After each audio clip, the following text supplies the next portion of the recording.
the most important thing, and this will sound obvious, but clarity. You would be shocked how few pitches are sensible and coherent, right?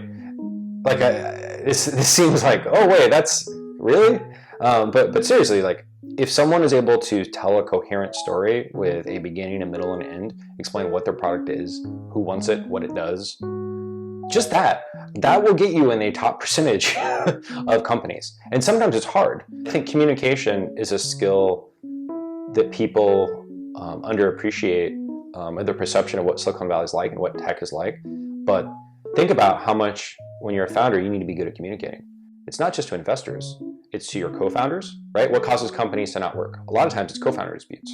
So being really good at communicating with your co-founder is important. Being able to communicate with the press is really important, to be able to explain what your vision is. Being able to communicate with your employees. Being able to convince someone to join your company, right? Like that's a pretty big, when you're very early stage, it's a big ask, and there's a lot of job opportunities available. So how are you as a founder going to convince this great person to join your company? It's communication. And so all of these different facets of what makes a great founder, I would argue that communication is a big part of that. And that if you struggle to be able to communicate with people, I think that it'll make it much harder to be successful. In terms of team, how long the folks have known each other and how well they know each other and if they work together or not. And the reason this matters so much is that a lot of companies don't work, not because their product doesn't work or that people don't want it, it's because the founding team falls apart. And usually that's because they don't know each other very well. And it's sort of like in a romantic relationship where the first big fight, a lot of people don't make it. Like the first real fight. And so imagine going through the pressure cooker of a startup.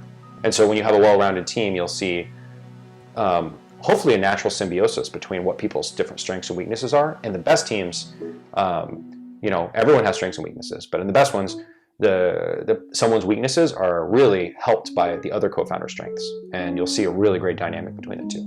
When you talk to the person and they're so compelling and their vision is so crisp that you get excited yourself, right? I feel in my gut, it's a gut thing. It's not a logic thing. I'm so excited about listening to this person, and I know in my gut that they're going to do it.